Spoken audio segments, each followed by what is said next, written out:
Hello dear, Jai Hind and welcome at कॉमर classes YouTube channel. Dear students, आज से start हो रहा है DPP solution introduction of 3D and plane, 3 dimensional geometry जिसको कहते हैं। ठीक है, जिसमें से कि आपको जो है 3 डायमेंशन का यूज करना होगा। अभी तक जो आप लोगों ने 2D में पढ़ा उसमें 2 डायमेंशन होता है और इसमें जो है 3 डायमेंशनल होगा, यानी कि x y and z axes. DPP 37 का सॉल्यूशन है। इसके पहले ट्रिग्नोमेट्री के जितनी DPP हमने दी है उन सभी का सॉल्यूशन आपको मिल चुका है, ज़रूर देखिएगा। ओके डियर, सॉल्यूशन कराने के पहले कुछ आपको डिटेल्स बता देते हैं। अगर आप अनअकैडमी ज्वाइन नहीं किए हैं, अभी तक सब्सक्राइब नहीं किया है तो सब्सक्राइब करिए। इस नाम को सर्च करने के बाद फॉलो कर लीजिए, जिससे आपको सभी कोर्सेस दिख जाएंगे। जो स्पेशल क्लासेस होंगी, फ्री क्लासेस होंगी, उनको अनलॉक करने के लिए आप कोड NS तोमर का यूज कर दीजिए, जिससे सभी क्लासेस अनलॉक हो जाएंगी और आप देख पाएंगे। DPP PDF और क्लासेस लिंक को पाने के लिए आपको maths by NS Tomar sir Telegram channel है हमारा, इसको आप ज्वाइन कर लीजिए। ये स्पेशल क्लासेस और प्लस क्लासेस हैं बच्चों, जो आपको सब्सक्राइब करने के बाद देखने को मिलेंगी। मॉर्निंग में आपको 8 AM पर एक क्लास होगी, दूसरी 8 PM पर होगी। ये फ्री क्लास है जो कि 1 PM पर होगी। 14 जुलाई को स्टार्ट हो रही है। ये बैच है रनिंग में बच्चों, स्टार्ट हो चुका है, जिसमें 2 क्लासेस डेली हैं, मॉर्निंग एंड इवनिंग। ये न्यू कोर्स आने वाला है बच्चों, अनअकैडमी प्लस प्लेटफॉर्म पर न्यू कोर्स आ रहा है, officers NDA top rankers series of mathematics. इसको आप ज्वाइन कर सकते हैं। इसमें 60 टेस्ट सीरीज होंगी जो टॉप होंगी। हर एक सीरीज में 50 क्वेश्चंस होंगे। एक दिन पूरा टेस्ट होगा, दूसरे दिन उसका डिस्कशन होगा। आप इसको ज्वाइन कर सकते हैं। ये स्टार्ट हो रहा है 20 जुलाई से स्टार्ट होने जा रहा है। ज्वाइन कर सकते हैं आप इसको। इसके सब्सक्रिप्शन के लिए आपको कोड NS तोमर का यूज करना होगा, जिसमें आपको 10% डिस्काउंट भी मिल जाएगा। यूज कर सकते हैं आप इसको। ये स्कीम बहुत अच्छी है बच्चों। 1 ईयर का सब्सक्रिप्शन लेने पर 1 ईयर का सब्सक्रिप्शन SSB के लिए फ्री है। ये स्टार्ट करते हैं question. If a straight line in space is equally inclined to the coordinate axis, the cosine of its angle inclined to any one of the axis. Question में कह रहा है कि कोई भी लाइन तीनों एक्सिस से बराबर एंगल बनाती है। कोई भी लाइन तीनों एक्सिस से बराबर एंगल अगर बनाती है तो वो चाहे जिस एक्सिस से बनाए उसका एंगल होगा कितना। ये Z है, ये Y है, ये X है। तो अगर यहाँ भी अल्फ़ा बनाती है, फिर यहाँ भी अल्फ़ा है, फिर यहाँ भी अल्फ़ा है, तीनों से अल्फ़ा ही एंगल बनाती है, तो चाहे जिससे भी OP लाइन अल्फ़ा बनाए वो बराबर ही होगा। लेकिन ये फार्मूला होता है कॉसाइन का, cos square alpha cos square beta plus cos square gamma is equal to 1। But सभी सेम है, तो 3 cos square alpha is equal to 1 कर दीजिए। फिर बन जाएगा cos alpha equal to plus minus 1/√3। That is answer, यानी ऑप्शन C होगा। माइनस का नहीं है, प्लस का दिया है तो प्लस का, ये होने का तो कोई चांस ही नहीं है। Question 2, XY plane divide the line joining the point 2, 4, 5 and -4, 3, 2 in ratio. किस रेशियो में डिवाइड करता है ये आपको निकालना है। तो XY प्लेन का मतलब होता है Z इक्वल टू 0, यानी Z कोऑर्डिनेट इसमें नहीं होगा। ठीक है ना। तो जब Z कोऑर्डिनेट की बात आएगी तो जो भी 0 है उसी का कोऑर्डिनेट आपको लेना होगा। ठीक है ना, उसी का कोऑर्डिनेट आपको रेशियो में लेना होगा, चाहे वो नेगेटिव हो और चाहे पॉजिटिव हो। यानी अगर XY प्लेन है तो ये डिवाइड करेगा माइनस, फार्मूले माइनस होगा Z1/Z2, तो माइनस Z1 5 हो गया और Z2 हो जाएगा -2, यानी ये आ जाएगा 5:2 आंसर। ऑप्शन बी हो गया। इसी में अगर ये कहता कि वाई जेड प्लेन, तो एक्स नहीं होता तो फिर एक्स कोऑर्डिनेट लेते, जेड एक्स प्लेन की बात करता तो फिर वाई कोऑर्डिनेट। कुल मिलाकर के जो भी लेटर इसमें नहीं होगा, जिस प्लेन की बात करें, ठीक है, चाहे वो एक्स वाई प्लेन हो, चाहे वाई जेड, चाहे जेड एक्स, जिसमें जो लेटर नहीं है उसी का कोऑर्डिनेट आपको लेना होगा। Question 3, direction ratio. Direction ratio का मतलब होता है दिक् अनुपात, इसको दिक् अनुपात भी कहा जाता है, ठीक है। तो अगर हमारे पास पॉइंट दिया है x1 y1 z1 and b x2 y2 z2, अगर ऐसा दिया है तो फिर डायरेक्शन रेशियो DRS लिखा जाता है शॉर्ट में, इसको DRS, ये बराबर होगा फार्मूला x2 माइनस x1 एक बनेगा, y2 माइनस y1 दूसरा बनेगा, z2 माइनस z1 तीसरा बनेगा, ये होगा। तो फिर यहाँ पर यूज कर दीजिए आप, ये हो गया x2, ये हो जाएगा -2 -4, दूसरा बनेगा 1 -3, तीसरा बनेगा -8 +5 हो जाएगा। ये इसका मतलब है आंसर आ गया इसका -6 -2 और यहाँ पर हो जाएगा -3। आप तीनों से माइनस हटा भी सकते हैं और ले भी सकते हैं, तो 6 2 3 ये आंसर हो जाएगा। ये डायरेक्शन रेशियो हो गया। अगर इसी में आपको निकालना होता डायरेक्शन कोसाइन, सपोज करिए इसी क्वेश्चन में पूछ लेता आपसे डायरेक्शन कोसाइन, डायरेक्शन कोसाइन यानी कि DCS, शॉर्ट में इसको लिखना है DCS। ये डायरेक्शन कोसाइन का मतलब होता है, डायरेक्शन कोसाइन का मतलब होगा दिक्कोज्या।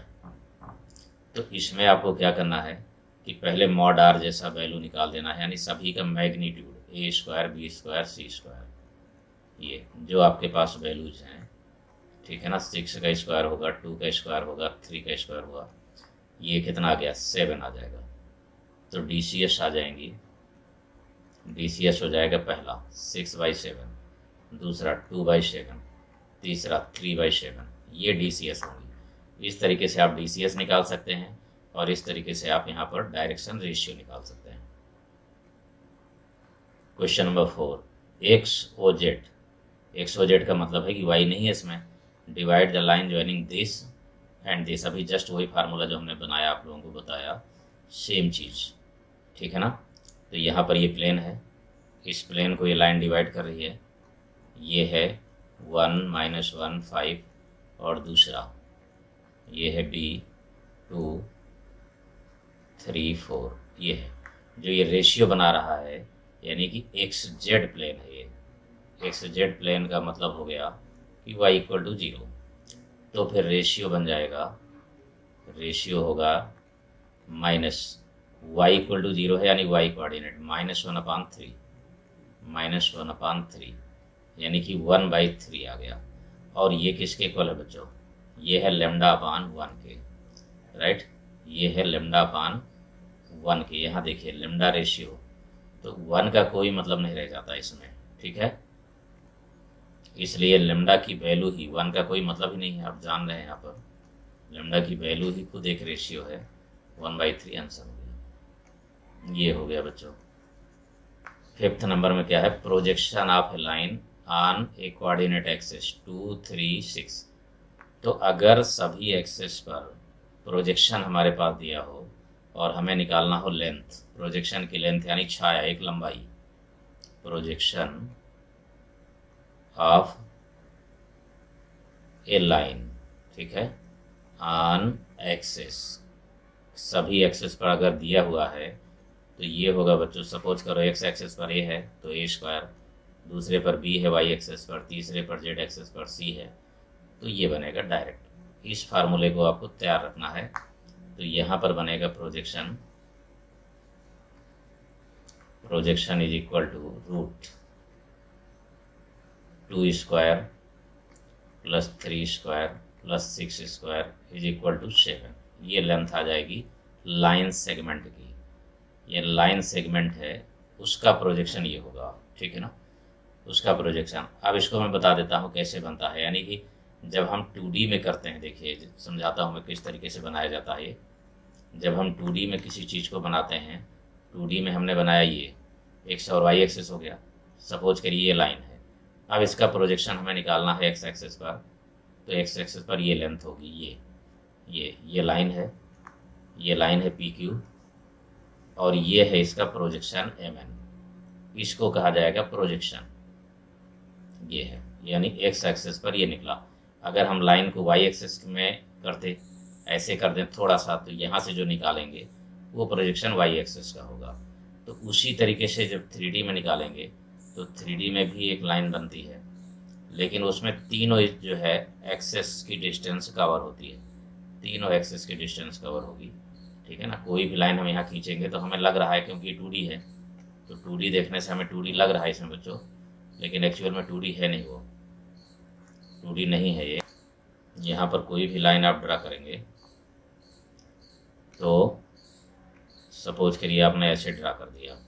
अब इसमें तीनों होंगे, तीनों का कुछ ना कुछ पार्ट होगा। एक्स एक्सिस में कितना गया, A B axis, y axis में कितना हुआ, एक्स एक्सिस में कितना हुआ, कितनी लेंथ कवर हो रही है, ठीक है। ये निकालने के लिए यहाँ पर, जैसे यहाँ डायरेक्ट आपको दिख रहा है, ये तो दिखेगा ही, यहाँ पर एक्स एक्सिस में हो गया ये। उसी तरीके से कुछ वाई में भी पार्ट होगा, कुछ जेड में भी पार्ट होगा, तो डायरेक्ट हम फार्मूला लगा देते हैं a square plus b square plus c square का। क्वेश्चन नंबर 6 कह रहा है कि 1/2 1/3 n are the direction cosine of a line. अगर ये डायरेक्शन कोसाइन है तो फिर इनका सभी का सम 1 के इक्वल होना चाहिए, 1 के इक्वल ये होना चाहिए। तो ये बनेगा 1/4 plus 1/9 plus n square equal to 1। तो फिर एन स्क्वायर इक्वल टू हो जाएगा 1 माइनस 1/4 माइनस 1/9। ये कैलकुलेट कर लीजिए इसको। तो यहाँ पर जो है दोनों का एलसीएम ले लीजिए, 4 और 9 का, तो ये बनेगा बच्चों 36 आ गया इसका एलसीएम, ठीक है ना।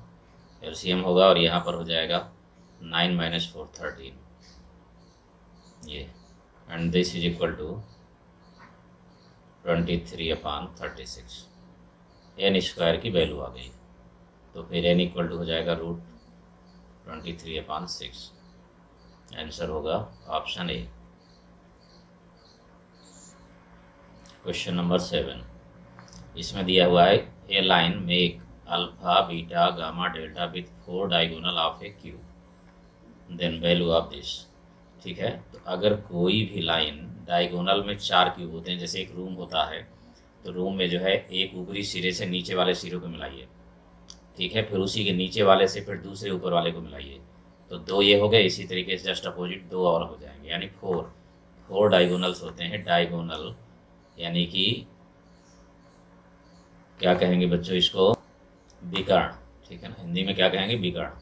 तो अगर ये कंडीशन दी है अल्फा बीटा गामा जो भी एंगल बना रहा है, तो उसमें से एक कंडीशन बनती है और इसको आपको याद रखना है, cos square alpha cos square beta plus cos square gamma, एक और होगा cos square delta, but this is equal to 4/3, ये बनता है, ठीक है, याद रखना है आपको। 4/3 तो ये हो गया। अब इसको बच्चों साइन में बदल दो, तो जब साइन में बदलेंगे तो 1 minus sign square alpha, 1 minus sign square beta, 1 minus sign square gamma, 1 minus sign square delta, ये बना 4/3। अब ये सभी साइन नेगेटिव हैं, तो इधर ट्रांसफर करिए, 4 इधर लाइए, 1 1 1 3 4 टाइम्स हुआ, तो 4 माइनस 4/3, और ये बन जाएगा sine square alpha sine square beta sine square gamma sine square delta,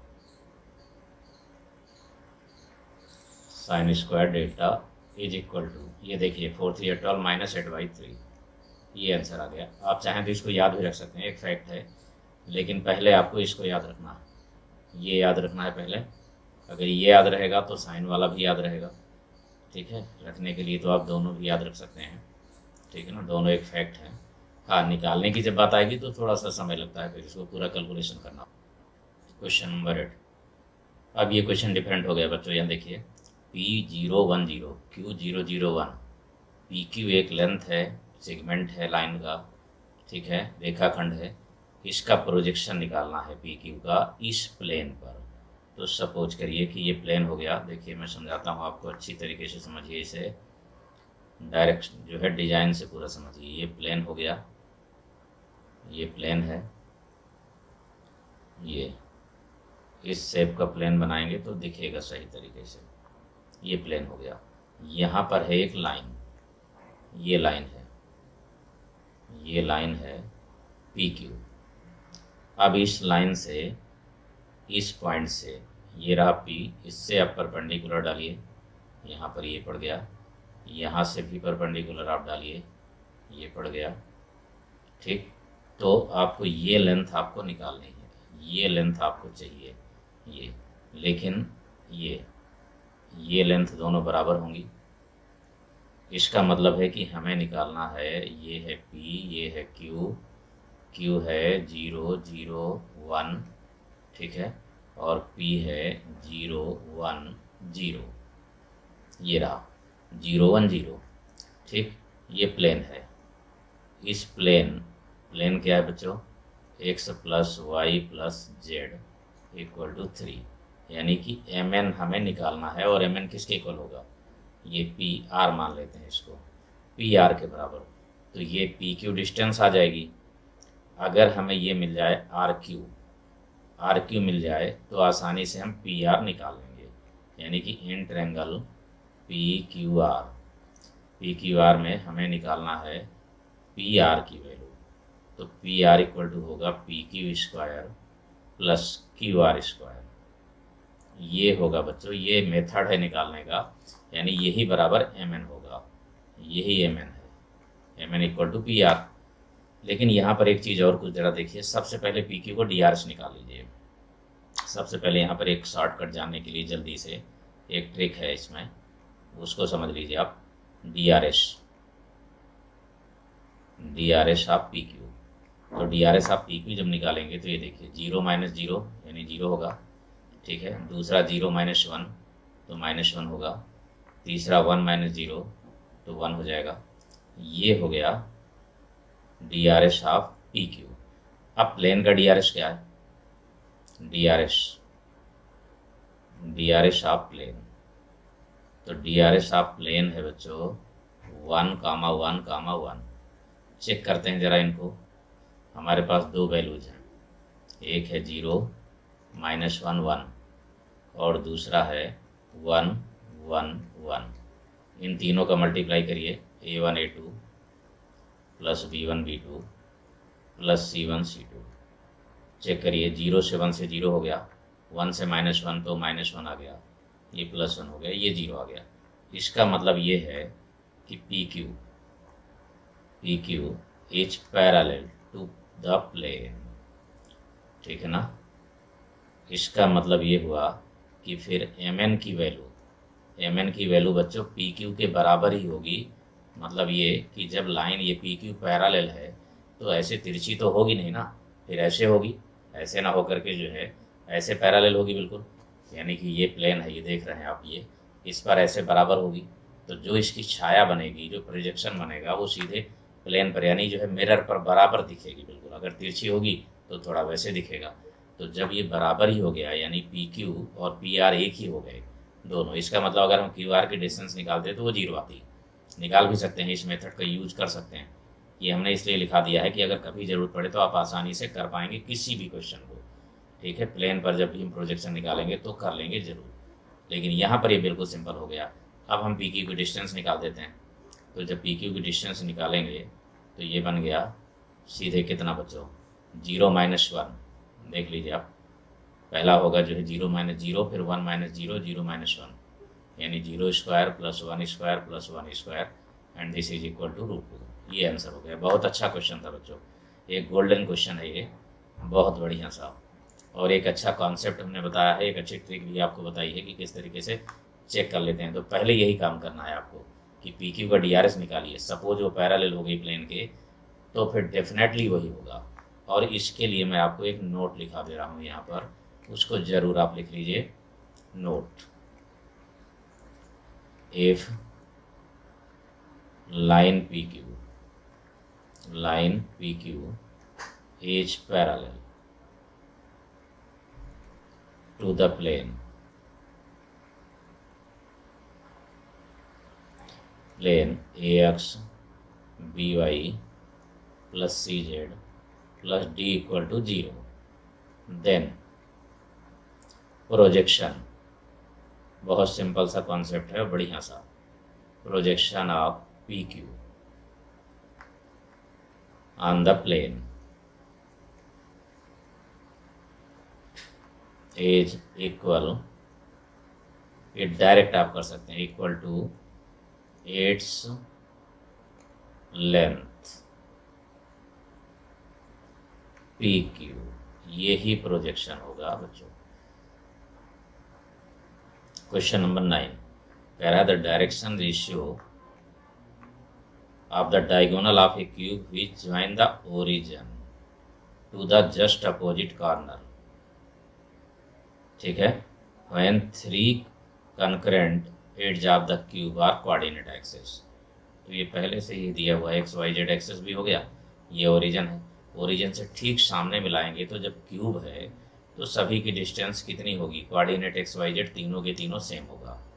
तो जब DRS की बात आएगी तो DRS तो आप जानते हैं कि x2 माइनस x1 होता है, तो a माइनस 0 होगा, फिर a माइनस 0 होगा, फिर a माइनस 0 होगा, यानी कि a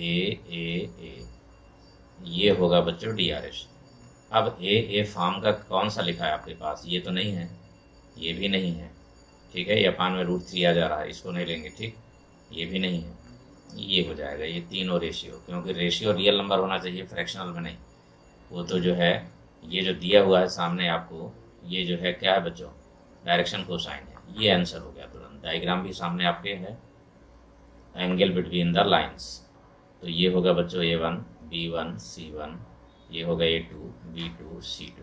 अब एंगल बिटवीन लाइन का एक ही फार्मूला है, वो भी इकलौता फार्मूला पूरा 3D वेक्टर में सब एक ही लगता है, A1 A2 B1 B2 C1 C2 और अपान में √A1 square B1 square C1 square, और दूसरा part A2 square B2 square C2 square, ये होगा बच्चों, ये होगा, ठीक है। यहाँ पर वैल्यू आपको रख देना है बस। तो जब वैल्यू रखेंगे तो A1 A2 जब करेंगे तो 1 से 3 हो जाएगा, 0 से 4 करेंगे तो 0 हो जाएगा, ठीक है, -1 से 5 करेंगे तो -5 हो जाएगा, अपान में 1 square plus 0 square plus 1 square √2 आएगा, दूसरा 3 स्क्वायर 4 स्क्वायर 5 स्क्वायर 5 आ जाएगा, ठीक है, ये हो जाएगा बच्चों, ठीक। तो यहाँ पर आ जाएगा -2 अपान 5 √2, ये होगा बच्चों, ठीक है ना, ये वैल्यू आ जाएगी इसमें से, यहाँ पर होगा ये। तो जब आप इसमें मल्टीप्लाई करेंगे तो ये कैंसिल आउट हो गया, मॉडुलस में आपको लेना होगा, तो 1/5 आ गया, cos इनवर्स 1/5, ऑप्शन ए इसका आंसर हो गया। क्वेश्चन 11 इसमें गिवन है angle between the lines whose direction cosine satisfied the equations. ये दोनों इक्वेशंस हैं बच्चों, यानी हमारे पास है L + M + N = 0, ये है। दूसरा जो सेटिस्फाइड कर रहा है इसको वो है N² = L² + M²। ज़रा सोचिए, ये 0 हो रहा है, तो इनमें से अगर हम किसी एक को 0 लेट कर लें, किसी एक को भी 0 लेट कर लें, सपोज करिए इसको L को 0 कर दिया हमने, M को 1 कर दिया, ठीक है, इसको 1 कर दिया, तो ये तो 0 नहीं हुआ ना। इसका मतलब है कि इनमें से किसी एक को -1 कर देंगे तो ये 0 हो जाएगा। अब ज़रा यहाँ भी रख के देखिए, N के प्लेस पे -1 का स्क्वायर 1 होगा, L 0 हो गया, M ये सेटिस्फाइड हो रहा है, ठीक है ना। तो ये जो बन रहा है ये डायरेक्ट आप कैलकुलेट भी कर सकते हैं, लेकिन ये सबसे बेस्ट है अगर आप पहचान लें जल्दी से, तो जो दोनों को सेटिस्फाइड कर जाए। दूसरी वैल्यू आप रखेंगे तो दूसरी वैल्यू ये ध्यान रखिए, N को आप 0 नहीं रख सकते क्योंकि ये इन दोनों में से कोई एक 0 होगा और ये 1 ही रहेगा हमेशा। तो फिर यहाँ पर L को 0 की बजाय M को 0 भी कर सकते हैं आप, इसको आप 0 कर सकते हैं। एल को 0 कर दिया आपने, पहले एल को 0 किया था, तो अब इसको 1 ले लीजिए, ये 1 ले लिया आपने, ठीक है ना। यहाँ पर एम को 0 कर दीजिए, ठीक है ना। एन को -1 ले सकते हैं, या फिर इसको 1 ले रहे हैं तो इसको -1 कर सकते हैं आप। ये दोनों केस आप लगा सकते हैं, इनमें से कोई भी, ठीक है। अब ये जो वैल्यू आई है ये है बच्चों A1 B1 C1, और ये वैल्यू जो आई है वो है A2 B2 C2। तो फिर cos थीटा का सीधे फार्मूला लगाइए आप, दोनों का मल्टीप्लाई, ये 0 हो गया, ये 0 हो गया, ये -1 आ गया, ठीक है ना, -1 अपान, ठीक है ना। और दूसरा ये पहला का स्क्वायर तो √2 होगा, दूसरे का स्क्वायर भी होगा तो √2 होगा, ठीक है। ये वैल्यू आ गई।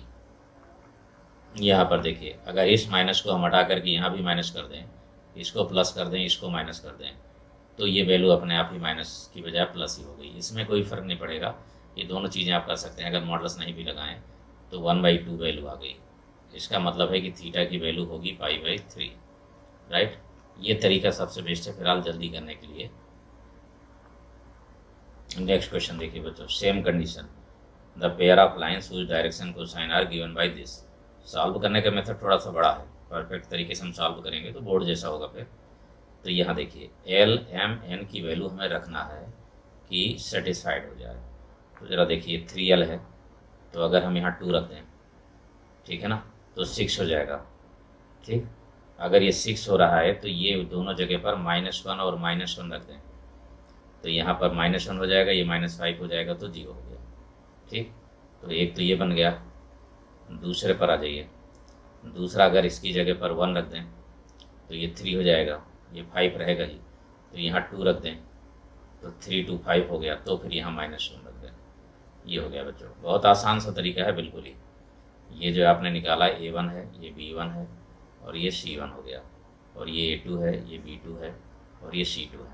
बस अब आपको कैलकुलेट कर लेना है जल्दी से, cos थीटा की वैल्यू आप निकाल दीजिए फटाफट, ठीक है ना। इससे सिंपल क्वेश्चन अब नहीं हो सकता, इतना बढ़िया ट्रिक है ये कि देर नहीं लगेगा, तुरंत क्वेश्चन आप कर पाएंगे।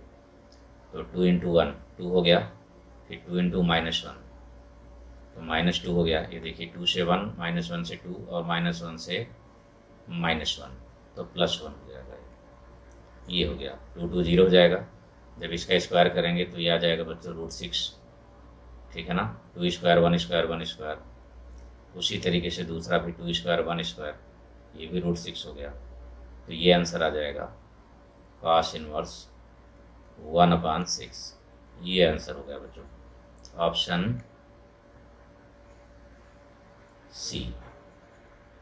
क्वेश्चन नंबर 13 कह रहा the point on the line at A distance 6 from the point this. इस पॉइंट से इस लाइन पर कोई पॉइंट है ए, इस लाइन पर कोई पॉइंट ए है लेकिन उसका पता नहीं है, लेकिन इस पॉइंट P से, कौन सा P, 2 -3 -5, इससे जो डिस्टेंस है ये वो 6 यूनिट है, 6 यूनिट है बच्चों। तो ए कौन सा होगा, सपोज करिए ए कौन सा होगा, पहले हम इसको निकालेंगे, ठीक है ना, फिर इसके बाद इसको निकालेंगे। तो सपोज करिए कि हमने निकाला, इसमें रख दिया 4 -7 -9, रखिए ज़रा 4 2, AP किसके इक्वल आ रहा, 4 में से 2 को माइनस किया आपने तो 2 का स्क्वायर हुआ, -7 में +3 यानी कि -4, 4 का स्क्वायर हुआ, ठीक है। इसके बाद -9 में +5 तो 4 का स्क्वायर हो गया, ये आ जा रहा। अब आप देख सकते हैं ये जो है 32 हो गया, 36 यानी ये 6 आ गया। इसका मतलब है कि बाई ऑप्शन ये जो निकाला गया किससे है बच्चों, बाई ऑप्शन से। जब डिस्टेंस ही निकालना है तो हम चेक कर लेंगे इनमें से किसी से तो होगा। अब ये हमें डायरेक्ट दिख रहा था 3 2 -1, 1 का स्क्वायर हो जा रहा था, ये 2 का स्क्वायर हो जा रहा था, ये 2 का, तो ये 3 आ रहा था, 6 आ ही नहीं रहा था, इसलिए ये नहीं होगा, तो बी पर आगे डायरेक्ट हम, ठीक। क्वेश्चन में कह रहा है कि ये 2 लाइन्स गिवन है आपके पास, ये इनको चेक करना है कि ये पैरेलल हैं कि परपेंडिकुलर हैं। तो देखिए 1 2 -1 है, 2 1 4 है, पैरेलल होने का तो कोई चांस ही नहीं है, DRS सेम नहीं है। इंटरसेक्टिंग होगी वो भी हो सकता है, परपेंडिकुलर जरूर चेक कर लेते हैं पहले। तो परपेंडिकुलर के लिए A1 A2 का फार्मूला लगाएंगे, यानी 1 × 2 + 2 × 1 फिर -1 × 4, ये हो गया बच्चों। तो ये हो जाएगा 2 + 2 4 4 0, यानी कि इसका मतलब है कि दोनों परपेंडिकुलर लाइंस आएंगी। अब परपेंडिकुलर इसमें तो लिखा नहीं है, इसमें लिखा है, तो चाहे वो इसकी हो या ना इसकी हो, परपेंडिकुलर तो है, तो एग्जैक्टली आंसर यही हो जाएगा। Question number 15, projection of length on the axis. Same चीज़ है ये जो अभी कुछ देर पहले आप लोगों ने निकाला, ठीक है ना। P Q is equal to length 9 square plus 12 square plus 8 square and this is equal to 289 means 17। ये आंसर हो गया लेंथ। कह रहा है under the what condition does the straight line this parallel to X Y plane. X Y plane का मतलब होता है Z equal to zero. Z equal to zero का डी आर एस होता है बच्चों, यहाँ पर डी आर एस कुछ भी ले सकते हैं, ए बी ये कुछ भी लीजिए, लेकिन ये जीरो होगा। ये जीरो होने का मतलब है कि फिर एन इक्वल टू जीरो होना चाहिए। ये तो रहेगा लेकिन ये रहेगा, लेकिन ये जीरो हो जाएगा एन की वैल्यू, यानी ऑप्शन सी आंसर हो गया इसका। Question number 17, angle between the direction ratio 2 to 1 and line joining this. तो इसका डीआरएस भी तो निकालिए आप, तो इसका डीआरएस आप A2 निकालेंगे तो 7 - 3 4 हो जाएगा, x2 - x1 y2 - y1 b2 equal to 1 हो जाएगा, 2 - 1 12 - 4 c2 इक्वल टू 12 - 4 यानी 8 आ जाएगा। A1 आपके पास गिवन है पहले से ही 2, A2 B1 गिवन है आपके पास 2, C1 गिवन है आपके पास 1, तो cos थीटा लगा दीजिए सीधे formula. cos theta equal to हो जाएगा 4 2 जा 8 2 1 जा 2 और 8 ये हो गया, अपान में आ जाएगा बच्चों 4 का स्क्वायर 1 का स्क्वायर 8 का स्क्वायर 2 स्क्वायर 1 यानी ये 3 हो जाएगा, 4 4 8 1 9, ठीक है। और ये हो जाएगा 64 64 69 और 69 और 16, ये हो जाएगा 9, ठीक है। 64 17 81 आ गया, ये कैलकुलेट करिए 27 हुआ और ये हो जाएगा 16 2 18 18, ठीक है। 3 × 9 तो 2/3 आंसर आ गया, cos इनवर्स 2/3 आंसर ये हुआ। क्वेश्चन नंबर 18 है, if these lines are coplanar then find the value of K. Coplanar के लिए कंडीशन होती है बच्चों, कंडीशन होगी इसकी x2 - x1 y2 - y1, determinant equal to 0 आपको लगाना है, z2 - z1 a1 b1 c1 a2 b2 c2 is equal to 0। यहाँ पर आप वैल्यू पुट कर दीजिए, तो ये रहा देखिए 1 - 2 होगा तो 1 आएगा, ठीक है। 1 - 2 तो -1, ठीक है। 4 - 3 तो 1 होगा, 5 - 4 तो 1 होगा, ये हो जाएगा 1 1 माइनस के और दूसरा हो जाएगा k 2 1, this is equal to 0। Determinant use कीजिए इसमें, तो -1 जब आप लेंगे तो ये हो जाएगा 1 से 1 और ये -2k यानी +2k, ये होगा। फिर -1 होगा, जब -1 लेंगे तो ये 1 और ये +k² बन जाएगा, +k², फिर +1, ये हो जाएगा 2 - k इज इक्वल टू 0। ये हो गया बच्चों, कैलकुलेट कर लीजिए इसको। तो यहाँ देख लीजिए अच्छी तरीके से, ये होगा -1 से मल्टीप्लाई करेंगे तो ये -1 होगा, ये -1 होगा तो -2 हो गया और -2 + 2, ये कैंसिल हो जाएगा पूरा का पूरा पार्ट, ठीक है। -2k बचा, ठीक है ना। यहाँ पर -k होगा तो -3k हो गया और इधर -k² हो गया, ठीक है। तो -k² हो गया ये, ठीक। -k -2k -3k हो गया equal to 0। It means k equal to 0 and k equal to -3, ये आंसर हो गया बच्चों। k equal to 0 and k equal to -3, option C. A line make alpha beta gamma angle with the 3 dimensional coordinate axis XYZ से, तो फिर इसकी value क्या होगी, ये वैल्यू आपको निकालना है। आप अच्छी तरीके से जानते हैं कि cos² alpha plus cos² beta plus cos² gamma is equal to 1 होता है। अगर इसमें हम 2 का मल्टीप्लाई कर दें और 2 का मल्टीप्लाई करने के साथ साथ -1 करते जाएं, ठीक है ना, 2 cos square beta -1 plus 2 cos square gamma -1, right. तो फिर आपने 3 बार माइनस किया है और 2 का मल्टीप्लाई किया है, तो पहले यहाँ 2 का मल्टीप्लाई कर दीजिए। 3 बार माइनस किया है तो यहाँ भी 3 बार माइनस कर दीजिए। तो वैल्यू हो गई, ये बन गया cos 2 alpha plus cos 2 beta plus cos 2 gamma is equal to -1। That is answer. ये हो गया बच्चों -1, option B. Question number 20, the distance of the point this from the line this. इस पॉइंट से इस लाइन की डिस्टेंस हमें निकालना है। तो जब ध्यान रखिए बच्चों, जब भी कभी लाइन से डिस्टेंस निकालना हो किसी भी पॉइंट को, तो सबसे पहले line equal to lambda put करेंगे, उससे आप x की वैल्यू निकालेंगे।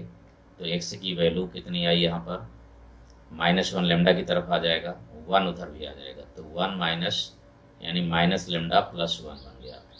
दूसरा y जब निकालेंगे तो 2 लेमडा बन गया। z जब निकालेंगे 3 लेमडा -1। लेकिन ये पॉइंट होता कहाँ है, ये लाइन पर ही होगा। जब भी आप लाइन कोई खींचेंगे, सपोज करिए लाइन आपने खींचा, तो ये लाइन पर चाहे जहाँ लेना चाहें आप ले सकते हैं। और जिस पॉइंट से परपेंडिकुलर डिस्टेंस निकालनी है वो ऐसे रखिए। तो इसको कहा जाता है फुट ऑफ परपेंडिकुलर। क्या है बच्चों, ये फुट ऑफ परपेंडिकुलर है, यानी कि माइनस लेमडा प्लस 1 पहला कोऑर्डिनेट, दूसरा 2 लेमडा, तीसरा 3 लेमडा -1। अगर लेमडा की वैल्यू आ जाए तो फिर हम आसानी से हम P 2, 3, 4 की डिस्टेंस निकाल लेंगे, आसानी से आ सकता है। तो इसके लिए करना क्या होगा आपको, सीधी सी बात है कि ये लाइन पर परपेंडिकुलर बना रहा है, तो DRS निकालना होगा आपको। DRS PM का, लाइन का तो DRS दिया ही है, लाइन का DRS ये रहा बच्चों, -1, 2, 3 यानी A1, B1, C1। But PM का चाहिए, तो PM में क्या करना है आपको, इसमें इसको मान लीजिए आप x2 और 2, 3, 4 को x1, तो सीधा सा निकालिए आप DRS ऑफ PM। तो इक्वल टू बनेगा ये बनेगा बच्चों माइनस लेमडा प्लस 1 -2। तो माइनस लेमडा -2 करने का मतलब -1 बचा। दूसरा 2 लेमडा -3 ये हो जाएगा। तीसरा 3 लेमडा -1 और -4 करेंगे तो -5 आ जाएगा। 3 लेमडा -5 ये आ गया बच्चों, और ये कहलाएगा A2, B2 और C2। ये है, बस अब आपको यूज कर देना है A1, B2, A1, A2, B1, B2, C1, C2 from A1, A2, B1, B2, C1, C2 equal to 0। ये होगा बच्चों, कैलकुलेट करिए इसको। तो पहला है -1 और -1 के साथ लेमडा -1 करेंगे तो लेमडा प्लस 1 हो जाएगा। ये हो गया। दूसरा है बच्चों 2 के साथ 2 लेमडा -3, 2 लेमडा -3।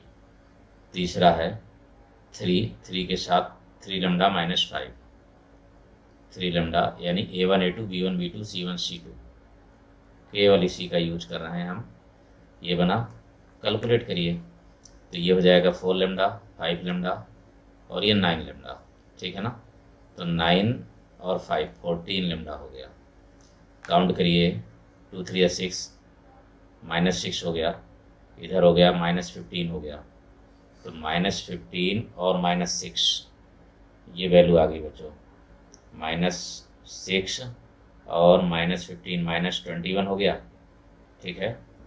-21 में से 1 निकाल दीजिए तो -20 आ जाएगा, इज इक्वल टू 0। यहाँ पर लेमडा की वैल्यू आ गई, लेमडा इक्वल टू हो जाएगा 10/7। 10/7 आपको बेटा यहाँ पर पुट कर देना है। इस जगह 10/7 लेमडा के प्लेस पर रखेंगे यहाँ पर, तो पॉइंट आ जाएगा। और पॉइंट से बस सीधे डिस्टेंस का फार्मूला लगाना है आपको। PM की वैल्यू आ जाएगी 3/7 √35। ये कैलकुलेशन आपको करना, √35, ये आंसर हो जाएगा। सीधे डिस्टेंस का फार्मूला जो आप लोग जानते हैं, PM equal to √x1 minus x2 square plus y1 minus y2 square plus z1 minus z2 का स्क्वायर। इसमें कुछ अलग से नहीं करना, केवल लेमडा की वैल्यू रख करके बस कैलकुलेशन करना है, ओनली कैलकुलेशन, और आंसर आ जाएगा इसका ये। ओके डियर, और बाकी क्लासेस की लिंक आपको बच्चों डिस्क्रिप्शन में मिल जाएगी, वहाँ पर आप देख सकते हैं, ठीक है ना। इसके बाद 3D का जो नेक्स्ट पार्ट है, नेक्स्ट DPP है, वो आपको टेलीग्राम चैनल पर मिल जाएगी, आज उसको भी आप कर सकते हैं, ठीक है। फिर इसके बाद सॉल्यूशन आपको उसको मिलता रहेगा। Okay dear, thank you.